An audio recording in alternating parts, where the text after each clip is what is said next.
Hatay'ın Defne ilçesinde iş makinesiyle kolonlarına zarar verilen 7 katlı binanın korna sesiyle yıkıldığı anlar kameraya yansıdı. Kahramanmaraş merkezli depremlerde ağır hasar alan Hatay'da mahkeme süreci sona eren binaların yıkım ve enkaz kaldırma çalışmaları aralıksız sürüyor. Defne ilçesi Çekmece mahallesinde bulunan 7 katlı bina iş makinesiyle kolonlarına zarar verildikten sonra korna sesiyle yıkıldı.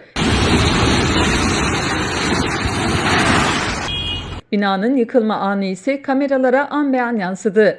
7 katlı binanın yıkımı esnasında herhangi bir olumsuzluk yaşanmadı.